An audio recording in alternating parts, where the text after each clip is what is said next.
The space station slept under dim lights and quiet machines. Long metal halls stretched like empty roads. Only soft humming sounds filled the air. Most people were gone for the night. Shops were closed. Offices were dark. This was the time when no one paid attention. Mark pushed his cleaning cart slowly down the corridor. His boots made small echoes on the metal floor. He was tired. His back hurt. His hands smelled of soap and oil. He had worked 2 jobs for years, and this night felt heavier than most.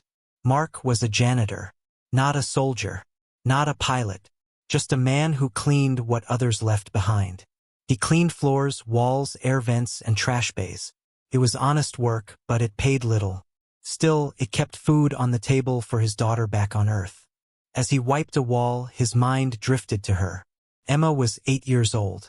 She loved stars and old cartoons. Every night, Mark promised to call her. Some nights he was too tired. Tonight he planned to call. If he stayed awake. He stopped near a trash bay at the edge of the station. This place was always quiet. Most workers avoided it. The lights flickered, and the air smelled sharp and cold. Mark bent down to pick up an empty food box. That was when he heard it. A sound. Soft. Weak. Almost like breathing. Mark froze. He listened again. The sound came from behind the large waste containers. His heart began to beat faster. Space stations had problems. Loose wires. Broken drones. Sometimes rats from cargo ships. But this sounded different. He slowly pushed his cart back and picked up his flashlight. "Hello?" he called, his voice low. No answer. The sound came again. A small cough. Then silence. Mark took a step forward. He told himself it was nothing. But his hands were shaking. Behind the last container, something moved. Mark raised the light. 2 eyes reflected back at him. They were large. Bright. Not mechanical. Mark gasped and stepped back. In the corner, curled against the cold wall, was a small creature. It looked like a dragon. Not the kind from old stories. This one was real. Small, no bigger than a dog. Thin wings folded tight against its body. Dark scales covered her skin, but some were cracked and dull. A thin trail of blood marked the floor. The creature trembled. Mark's mouth went dry. Dragons were not allowed on human stations. Everyone knew that. They were rare, powerful, dangerous, or so the stories said. Security would lock the station down if they found one. The creature lifted her head. Her eyes met Mark's. "Please," she said in a weak voice. "Sir, I can't eat." Her voice was small, like a child trying not to cry. Mark stood still. He did not reach for his comm, he did not run. He just stared. I'm sorry," he said slowly. "I didn't know anyone was here." The dragon coughed and lowered her head. "I'm hungry," she whispered, "but I can't take." Mark noticed her side. A burn mark crossed her ribs. Old but not healed. Her wings shook as she tried to breathe. "You're hurt," Mark said. She nodded once. For a moment, neither of them moved. The station hummed around them. Somewhere far away, a door opened and closed. Then Mark heard something else. Heavy steps. Metal on metal. Security patrol. Mark's eyes widened. The dragon heard it too.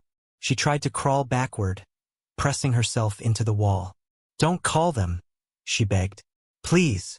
Mark's heart pounded. Helping her was illegal. Dragons were marked as restricted species. Anyone hiding one would lose their job.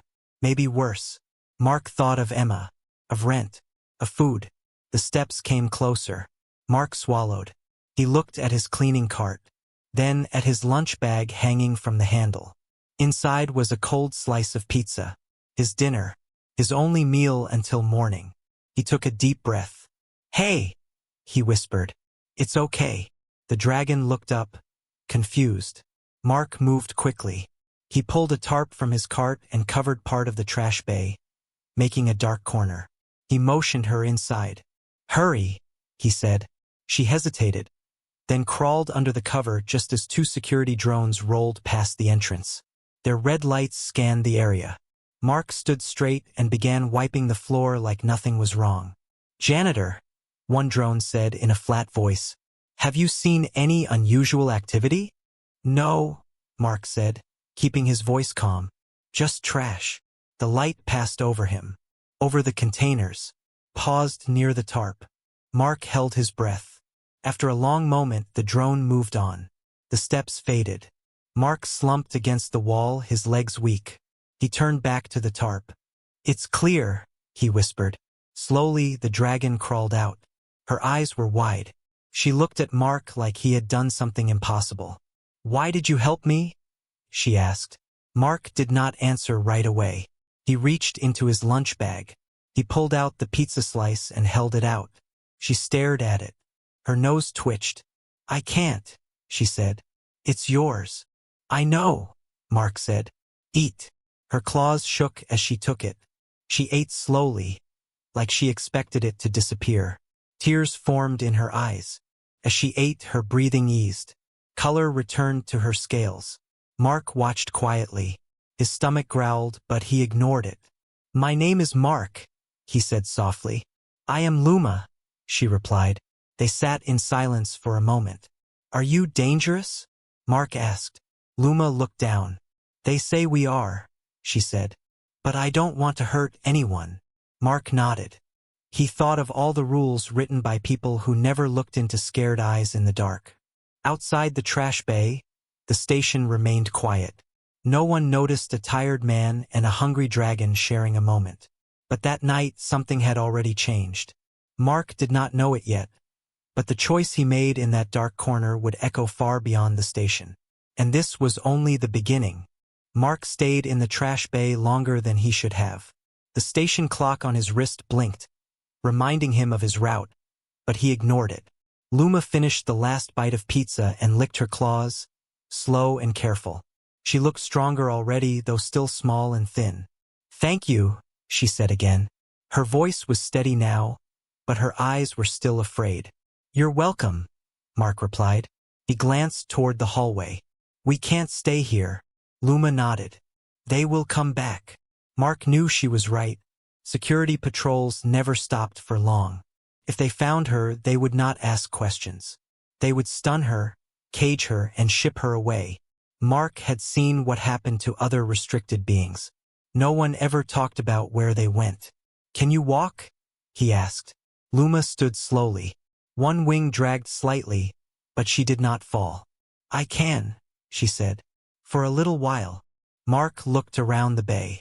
His eyes moved to a narrow service door half hidden behind pipes. It led to old maintenance tunnels. Most workers forgot they existed. Mark cleaned them once a month, if that. This way, he said. He opened the door and stepped inside. The tunnel was dark and smelled of dust and old metal. Pipes ran along the walls. The floor was uneven, but safe. Luma followed him, keeping close. Her claws clicked softly on the metal. They walked for several minutes without speaking. Mark listened for alarms. For voices. For drones. He heard only the distant hum of engines. At last, he stopped near a small storage room. Inside were broken tools, empty boxes, and a heater unit that still worked. We can rest here, Mark said. Luma lowered herself to the floor with a tired sigh. You are risking much, she said quietly. Mark leaned against the wall. I know. Why? She asked. Humans fear us. Some do, Mark said. Some fear anything they don't understand. Luma watched him closely. And you? Mark thought of Emma. Of how she once brought home a strange animal she found outside, scared and shaking. She begged Mark to help it. He had. I'm a dad, Mark said. That changes how you see things. Luma tilted her head. A dad. My child, Mark explained. She needs me. Luma's eyes softened. Then you understand. Mark nodded. A loud announcement echoed through the station. Attention all staff. Unauthorized life form detected. Report any sightings immediately. Luma flinched. Mark clenched his jaw. They're serious. He stood and began checking the room. The heater worked, but it needed power. He adjusted a cable. Warm air began to flow. Luma sighed with relief. Warmth helps us heal. Mark sat down across from her. Tell me what happened. She hesitated, then spoke. My kind once traveled with humans. Long ago, we guarded your ships. We shared our fire. But fear grew. Laws changed. We were named threats. Mark listened. I was being moved, she continued. Captured. But the ship was damaged. I escaped here. Mark felt anger rise in his chest. He pushed it down. You're safe for now, he said. Luma looked at him. If they find you helped me, they will punish you. I know, Mark said again. Silence fell between them. The heater hummed. Footsteps echoed in the tunnel outside. Both of them froze. The steps grew louder. A voice spoke. Maintenance check. Mark's heart raced. He stood and stepped in front of Luma without thinking. The door slid open. A human officer peered inside.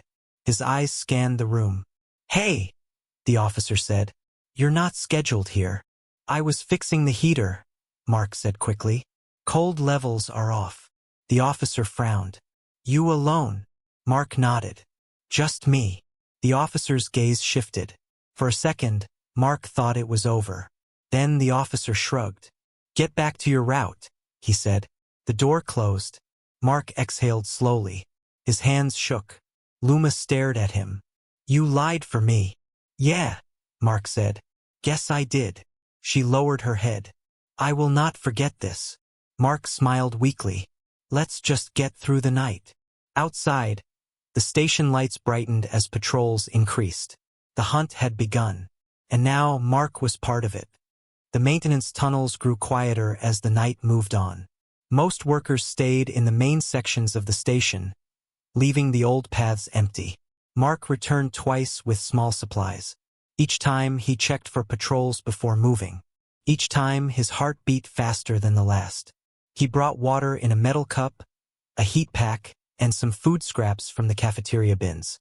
It was not much, but it was all he could safely get.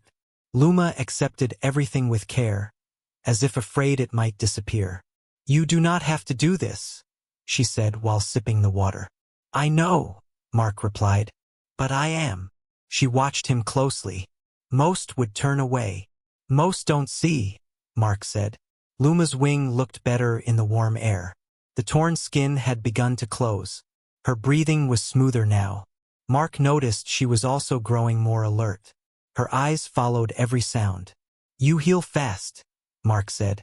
She nodded. Our bodies change when we feel safe. Mark paused at that.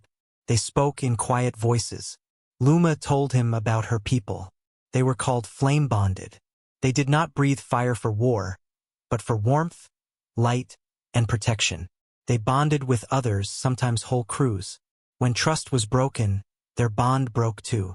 That is when fear began, she said. Mark leaned against the wall. Fear spreads fast. Luma looked down. So does kindness. Later, a sharp noise echoed through the tunnel.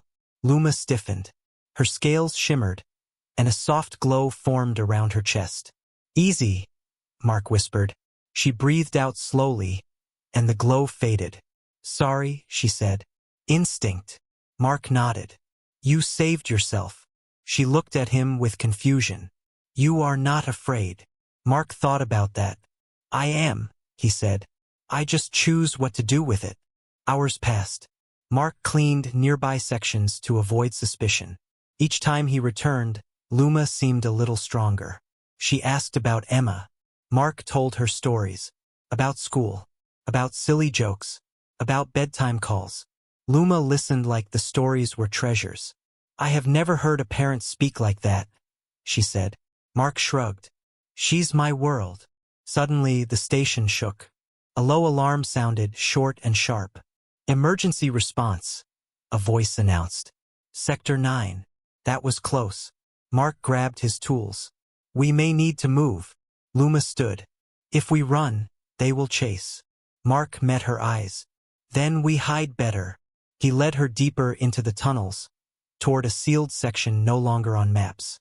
Mark had found it years ago. No cameras, no sensors, just old metal and silence. They slipped inside just as searchlights swept the tunnel behind them. The door closed.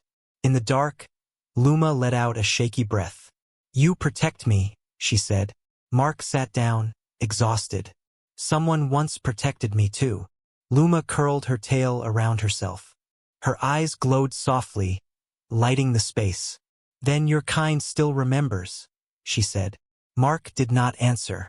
He was already thinking about the morning, about how hard it would be to keep this secret. Outside, the station searched. Inside, an unlikely bond continued to grow. Morning came without light. On the station, time changed by shifts, not by sun.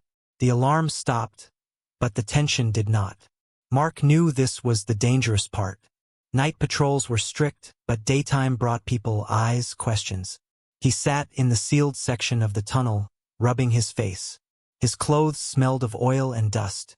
Luma slept curled near the wall, her chest rising and falling slowly. A faint warmth came from her body, keeping the small space comfortable. Mark checked his wrist clock. He had missed 2 cleaning checkpoints already. If supervisors noticed, they would ask why. If they asked too much, everything would fall apart. Luma opened her eyes. "You are worried," she said. Mark gave a small smile. "That obvious?" "Yes," she replied. "Your breathing changes." Mark sighed. "Day shift starts soon. I can't stay here all day." Luma pushed herself up. She looked much better now. Her wounds had closed, and her scales shined faintly. "I should leave," she said quietly. Mark turned to her. "Where would you go?" She looked away. "Anywhere but here." Mark shook his head. "The whole station is looking for you." Silence filled the space. "If I go," Luma continued, "they may stop hunting you." Mark felt a tight pain in his chest. "You think this is your fault?" She nodded. "You have a child, a future. I should not destroy that." Mark stood up slowly. "Listen to me," he said. "No one asked me to help you. I chose to."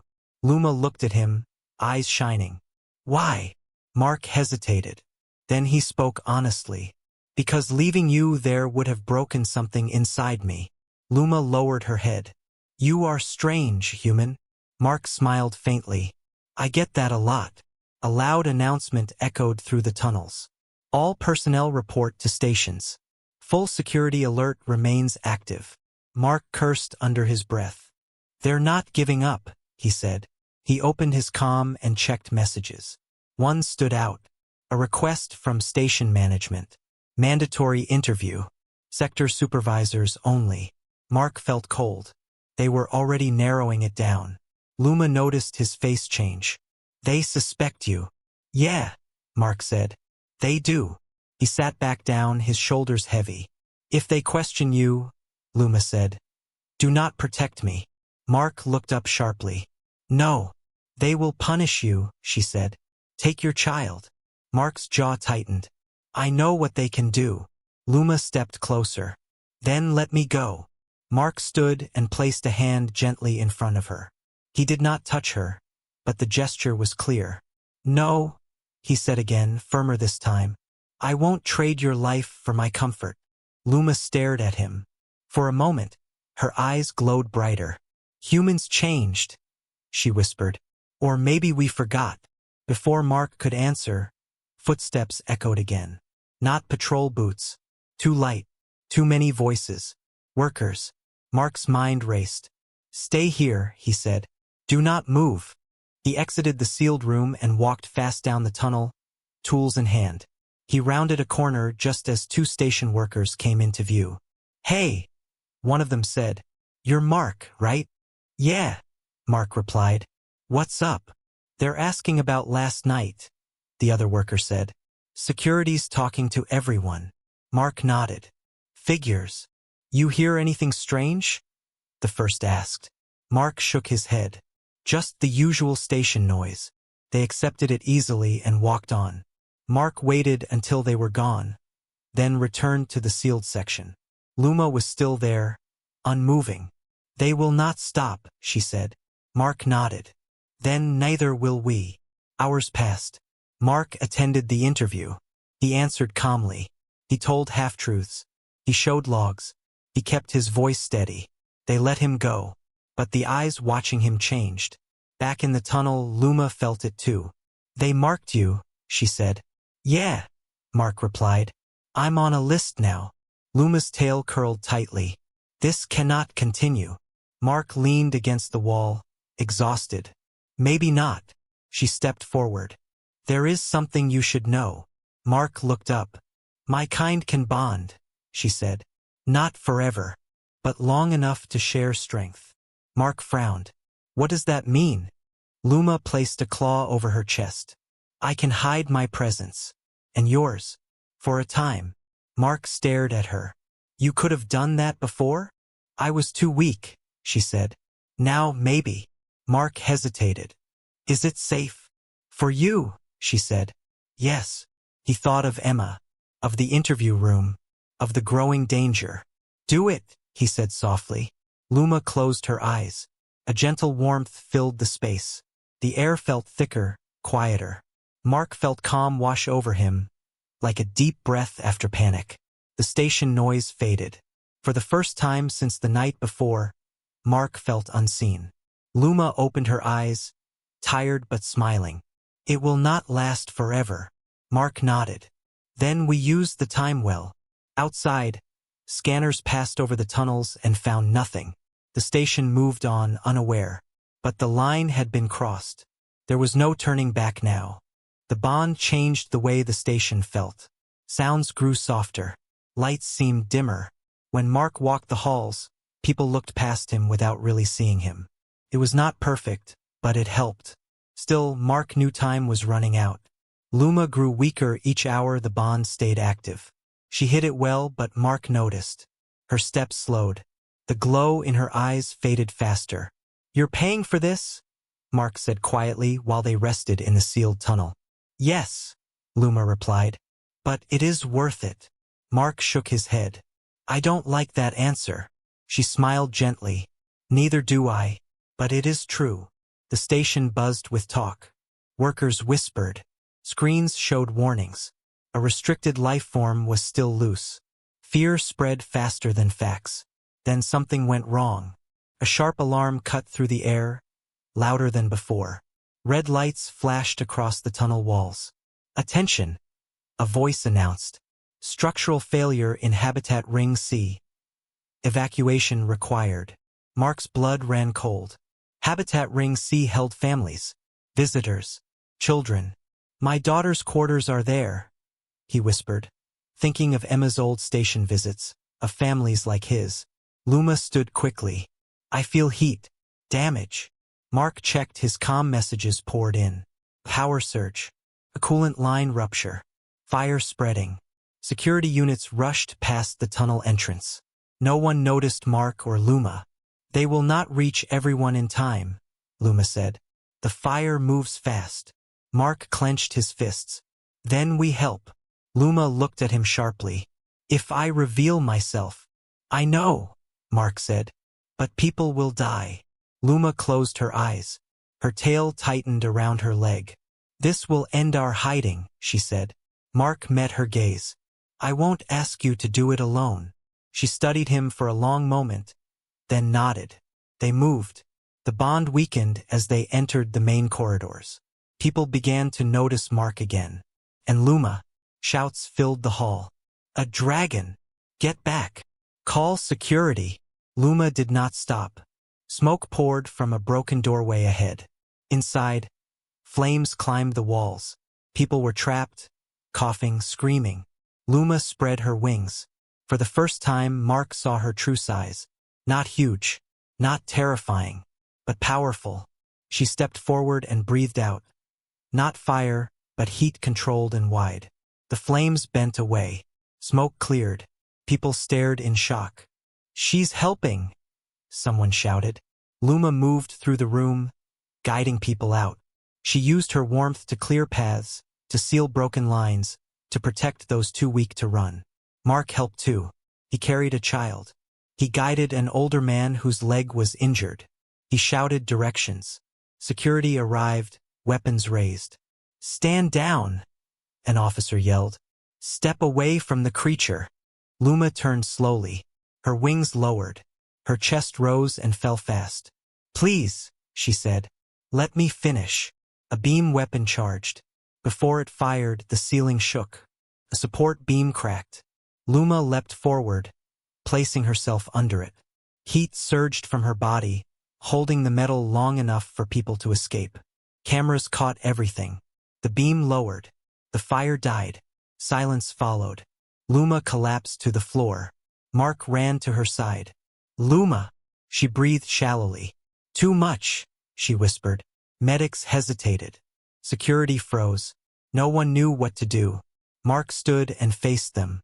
She saved them, he said loudly. All of them. Screens around the station replayed the footage. Again and again. The dragon shielding humans. A janitor helping without fear. Whispers spread, not of danger but of courage. An officer lowered his weapon. Get medical support, he said. For both of them. Mark knelt beside Luma, holding her claw gently. Stay with me, he said. Her eyes opened slightly. Did they live? Yes, Mark said. They're safe. A faint smile touched her face. Then she closed her eyes, surrounded not by enemies, but by people who now understood. The truth was out, and the station would never be the same again. Luma woke to quiet voices and soft light. The smell of smoke was gone. The air felt clean. She opened her eyes slowly and saw white walls, smooth and curved. A medical room. Mark sat beside her on a small chair. His head was down, his hands folded together. Dark circles sat under his eyes. He looked older than before. Mark, Luma whispered. He looked up fast. Relief filled his face. You're awake. She tried to move, then stopped. Her body felt heavy, weak. Did I fail? She asked. No, Mark said quickly. You saved everyone. Luma closed her eyes again, breathing slowly. Then it was worth it. A door slid open. Several people entered the room. 2 doctors, 3 security officers, and behind them, a woman in a dark uniform with silver lines on her shoulders. Station command. Mark stood up at once. The woman raised a hand. Sit, she said. Her voice was calm, not harsh. This is not an arrest. Mark sat slowly, but his body stayed tense. The woman looked at Luma, not with fear, with respect. You are the restricted life form, she said. The one we hunted. Yes, Luma replied softly. I am. You broke several station laws, the woman continued. So did he. Mark's stomach tightened. But, the woman added, you also saved 237 lives. Silence filled the room. The footage is everywhere, she said. Across the station. Across human networks. Mark swallowed. Then what happens now? The woman turned to him. That depends on what kind of people we choose to be. She faced the officers. Stand down. They obeyed. The woman looked back at Luma. Long ago, humans and flame-bonded dragons worked together. That history was buried under fear. Last night reminded us. Luma said nothing. Her eyes shone. There will be an inquiry, the woman continued. Galactic level. Other species are watching. Mark felt his chest tighten. About her. About humanity, the woman said. Hours later, news spread beyond the station. Not rumors. Facts. Clear images. A small dragon holding up a falling beam. A human janitor carrying children through smoke. No weapons. No orders. Just action. Galactic leaders responded fast. Some called it a trick. Some called it dangerous. Others watched in silence. A council meeting was called. Emergency session. Mark sat in a small room, staring at a screen. He had never spoken to anyone important before. Now, faces from other worlds filled the display. Tall beings, shining eyes, cold expressions. Luma lay nearby on a medical platform, still weak but awake. A voice echoed through the room. Human representative, explain your actions. Mark stood slowly. His hands shook, but his voice did not. I didn't plan anything, he said. I'm not a hero. I clean floors. Some faces showed confusion. I saw someone hungry, Mark continued. Someone scared. I helped. That's it. Another voice spoke. You broke law. Yes, Mark said. I did. Why? Mark took a breath. Because laws don't matter if you forget why you made them. Silence followed. Luma raised her head with effort. My kind was judged as monsters, she said. Last night you saw truth instead. A tall figure leaned forward. You risked your child. Mark nodded. Every day I work dangerous jobs to feed her. That didn't change. The council murmured. Finally, the main speaker spoke again. Humanity has long claimed moral strength. Last night, one human proved it. The screen shifted. Data appeared. Votes. Decisions. Charges against the flame-bonded are suspended, the voice said. So are charges against the human. Mark's knees almost gave out. But, the voice added, this is only the beginning. Days passed. Luma healed slowly. Humans visited. Not with weapons but with questions. With food. With thanks. Some were still afraid. But many were not. Mark returned to work. Same cart. Same halls. But people looked at him differently now. Some nodded. Some smiled. Some whispered. He did not care. One evening, he sat beside Luma near a window overlooking space. Stars drifted by like quiet promises. You changed everything, Luma said. Mark shook his head. No, you did. She smiled. No, you reminded them who they are. Mark thought of Emma. He had told her everything in a long call. She cried. Then she said she was proud. That was enough. Outside the station, ships gathered. Not for war, for talks, for rebuilding something lost. Humanity was being watched again. Not for its weapons, but for its heart. The station slowly returned to normal. Lights stayed bright. Alarms stayed silent. People went back to work, but something felt different in the air. Fear no longer led every step. Curiosity had taken its place. Luma was moved to a special habitat near the observation ring. It was open, warm, and filled with light. Not a cage. A space made with care. Scientists came to study her healing, but they asked permission first. That alone surprised her. Mark visited every day after his shift. Sometimes he brought food. Sometimes stories. Sometimes he just sat in silence with her, watching the stars drift past the glass. You should be resting, Luma said one evening. So should you, Mark replied, smiling. She watched him for a moment. Your life will not be the same. Mark shrugged. It never really is. A message arrived from Earth soon after. Emma's face filled the screen, bright and excited. Dad, my teacher showed the video in class, she said. Everyone says you're brave. Mark laughed softly. I just did my job. Emma shook her head. No, you did the right thing. Mark felt his throat tighten. I'll be home soon, he promised. Bring the dragon, Emma added with a grin. Mark looked at Luma, who pretended not to hear but smiled anyway. Days later, the Galactic Council sent official representatives. Not soldiers, diplomats. They walked the same halls where panic once ruled. They spoke to station workers, to families, to Mark. They asked him many questions. What made you choose her?